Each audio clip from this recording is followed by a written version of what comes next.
அடுத்து வந்து 4வது பார்ட் மகாசங்கல்பம். மகாசங்கல்பம் எல்லாருமே பண்ணணும். அதுக்கு வேண்டிய 2 பில் கட்டின பவித்திரம் எடுத்து வச்சுக்கோங்க, கட்டதர்பை எடுத்து வச்சுக்கோங்க. இந்த வீடியோ லிங்க் பார்த்து சங்கல்பம் எப்படி பண்ணணும் அப்படின்னு இதை பார்த்து பண்ணலாம். ஃபஸ்ட்டு ஒரு ஆச்சமனம் பண்ணிக்கணும். மகாசங்கல்பம். अच्युताय नमः, अनन्ताय नमः, गोविन्दाय नमः, கை வாஷ் பண்ணிக்கவோ. केशव नारायण माधव गोविन्द विष्णु मधुसूदन त्रिविक्रम वामन श्रीधर ऋषिकेश पद्मनाभ दामोदर. மந்திரம் முடிஞ்ச உடனே மோதிர விரல்ல அந்த 2 பில் கட்டின பவித்திரத்தை போட்டுக்கோங்க. हविषा वर्धयन्तः शतञ्जीवेम शरदस्वीराः दीर्घायुष्यमस्तु. வலதுகை ரைட் ஹேண்ட் மோதிர விரல்ல அந்த 2 பில் கட்டின பவித்திரத்தை போட்டுக்கோங்க. போட்டுட்டு கட்டதர்பை எடுத்துக்கணும். சரியா? ஆசனமா போட்டுட்டு அது மேல உட்காந்துக்கோங்க. दर्भेश्वासीनः अप उपस्पृश्य दर्भान् धारयमाणः.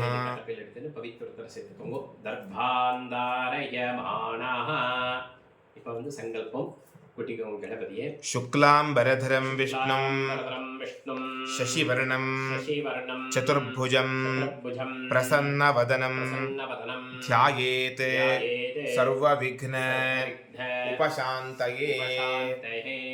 எல்லாரும் பிராணாயாமம் பண்ணிக்கோங்க. ओम भूः ओम भुवः ओम सुवः ओम महः ओम जनः ओम तपः ओम सत्यम् ओम तत्सवितुर्वरेण्यं भर्गो देवस्य धीमहि धियो यो नः प्रचोदयात्. ओमापः ज्योतिरसः अमृतं ब्रह्म भूर्भुवस्सुवरोम्. ரைட் ஹேண்ட் கால் தொட்டுடுங்க. லெஃப்ட் கை கீழே ரைட் ஹேண்ட் மேல வச்சிருந்து மந்திரத்தை சொல்லிக்கோங்க. சங்கல்பம். ममोपात्त समस्त दुरितक्षयद्वारा श्री परमेश्वर प्रीत्यर्थं तदेव लग्नं सुदिनं तदेव ताराबलं चन्द्रबलं तदेव विद्याबलं दैवबलं तदेव लक्ष्मीपतेः अंघ्रियुगं स्मरामि. अपवित्रः पवित्रो वा सर्वावस्थां गतोऽपि वा यस्मरेत् पुण्डरीकाक्षं सबाह्य अभ्यन्तरः शुचिः मानसं वाचिकं पापं कर्मणा समुपार्जितं श्रीराम स्मरणेनैव व्यपोहति न संशयः. श्रीराम राम राम तिथिर्विष्णुः तथा वारः नक्षत्रं विष्णुरेव च योगश्च करणं चैव सर्वं विष्णुमयं जगत्. श्रीगोविन्द गोविन्द गोविन्द अद्य श्री भगवतः आदिविष्णोः आदि नारायणस्य अचिन्त्यया अपरिमितया शक्त्या ब्रियमाणस्य महाजलौघस्य मध्ये परिभ्रमणानां अनेककोटि ब्रह्माण्डानां मध्ये एकतमे पृथिवी आपः तेजः वायुः आकाशः अहंकार महत् अव्यक्तैः आवरणैः आवृते अस्मिन् महति ब्रह्माण्ड करण्ड मध्ये आधारशक्ति आदिकूर्म वराह अनन्तादि अष्टदिक् गजोपरि प्रतिष्ठितानां अतल सुतल तलातल रसातल महातल पाताल आख्यानां सप्तलोकानां उपरितले पुण्यकृत निवासभूत सत्य तपोजन महः सुवः भुवः लोक षट्कस्य अधोभागे सहस्र फण मणि मंडल मंडिते लवण इक्षु सुरा सर्पी दधि क्षीर शुद्धोदक अर्णवैः सप्त सागरैः परिवृते जम्बू प्लक्ष शाल्मली कुश क्रौञ्च शाक पुष्कराख्यैः सप्तद्वीपैः आवृते जम्बूद्वीपे महासरोरुह रूप केसराकार त्रिकूट चित्रकूटादि अचल परिवृत कर्णिकाकार सुमेरुम् अभितः तत् आधारभूते भूमण्डले लक्षयोजन विस्तीर्णैः महामेरु निषध हेमकूट हिमाचल माल्यवत् गन्धमादन कैलास विंध्याचल आदि लवण समुद्र मुद्रिते भारत किं पुरुष हरि इलावृत रम्यक हिरण्यय कुरु भद्राश्व केतुमाल आख्यैः नववर्षैः उपशोभिते तत्र तत्र वर्षाणां दक्षिणे भागे भारतवर्षे इन्द्र कशेरु ताम्र गभस्ति पुन्नाग सौम्य गन्धर्व वरुण भरताख्य नवखण्ड मंडिते तत्र भरतखण्डे इन्द्र अग्नि यम निरऋति वरुण वायु कुबेर ईशान अष्टदिक्पाल निवासभूत अष्टदिक् भूयत देवदानव यक्षगन्धर्व किन्नर किंपुरुष महर्षि महोरग विद्याधरादि पुण्यपुरुष निवासभूतस्य उपरितले सुवर्णप्रस्थ कल्य पांचजन्य नव द्वीपयुते पूर्वे भागे अंग वंग कलिंग काश्मीर काम्भोज सौवीर सौराष्ट्रादि देशैः तत्तद्देश भाष भूपाल आदिभिः विराजिते इन्द्रप्रस्थ यमप्रस्थ अवन्तिकापुरी हस्तिनापुरी अयोध्यापुरी मथुरापुरी मायापुरी काशीपुरी काञ्चीपुरी द्वारकादि अनेक पुण्यपुरी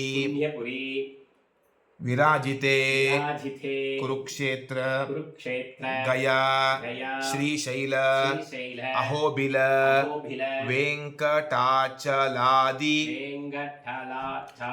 पुण्यक्षेत्र विराजिते भागीरथी गौतमी यमुना सरस्वती नर्मदा कृष्णवेणी तुंगभद्रा मलापहारिणी चंद्रभागा पयोष्णी वेत्रावती कावेरी ताम्रपर्ण्यादि पुण्यनदी विराजिते विंध्याचलस्य दक्षिणभागे सकल जगत् ब्रह्मणः प्रथमे परार्धे अतीते द्वितीय परार्धे प्रथमे वर्षे प्रथमे मासे प्रथमे पक्षे प्रथमे दिवसे अहनी द्वितीये यामे तृतीय मुहूर्ते स्वायंभुव स्वारोचिष उत्तम तामस रैवत चाक्षुष आख्येषु मनुषु व्यतीतेषु सप्तमे वैवस्वत मन्वन्तरे अष्टाविंशति तमे कृत त्रेत द्वापर कलियुग आत्मके चतुर्युगे तत्र कलियुगे सौर चांद्र सावन नाक्षत्रे नैमः अनुमिते प्रभवादि षष्ठी संवत्सराणां मध्ये पराभव नाम संवत्सरे दक्षिणायने वर्ष ऋतौ सिंहमासे शुक्लपक्षे पौर्णमास्यायां शुभतिथौ गुरुवासर युक्तायां श्रविष्ठा नक्षत्र युक्तायां शुभयोग शुभकरण एवं गुण विशेषण विशिष्टायां अस्यां वर्तमानायां पौर्णमास्यां शुभतिथौ सर्वपाप अपहरण निपुण श्री परमेश्वर प्रीत्यर्थम अनादि अविद्या वासनया प्रवर्तमाने अस्मिन् महति संसारचक्रे विचित्राभिः कर्मगतिभिः विचित्रासु योनिषु पुनः पुनः अनेकधा जनित्वा केनापि पुण्यकर्म विशेषेण इदानीन्तन मानुष्ये द्विजन्म विशेषं प्राप्तवतः मम जन्माभ्यासात् जन्म प्रभृति एतत् क्षणपर्यन्तं बाल्ये वयसि कौमारे यौवने वार्धके च जागृते स्वप्न सुषुप्ति अवस्थासु मनोवाक्काय कर्मेन्द्रिय ज्ञानेन्द्रिय व्यापारैश्च संभावितानां इह जन्मनि जन्मान्तरे रहस्य कृतानां प्रकाश कृतानां कामक्रोध लोभमोह मद मात्सर्य आदिभिः सम्भावितानां ब्रह्महनन सुरापान स्वर्णस्तेय गुरुतल्पगमन गमन महापातक आदीनां ब्रह्म क्षत्रिय वैश्य वधादीनां उपपातकानां गोवधादीनां समपातकानां बहूनां बहुविधानां सर्वेषां पापानां सद्यः अपनोदनार्थम् अयाज्य याजन असत प्रतिग्रह अभक्ष्य भक्षण अभोज्य भोजन अपेय पानादि समस्त पाप क्षयार्थं श्रावण्यां पौर्णमास्याम् अध्याय उपाकर्म कर्म करिष्ये श्रावण्यां पौर्णमास्याम् अध्याय उपाकर्म कर्म करिष्ये तदंग उपाकर्मांग स्नानांग प्रोक्षणञ्च करिष्ये அடிக்கையில் இருக்கிற கட்டத்தரப்பை உங்களுக்கு நார்த் சைட் அந்த கட்டத்தரப்பை போட்டுக்கோங்க. கீழே போட்டுட்டு கை வாஷ் பண்ணிக்கோங்க. வாஷ் பண்ணிட்டு வெறும் புரோக்ஷனை தான் இந்த மந்திரத்தை சொல்லிட்டு ஜலம் எடுத்துட்டு புரோக்ஷனை பண்ணிட்டே இருங்கோ.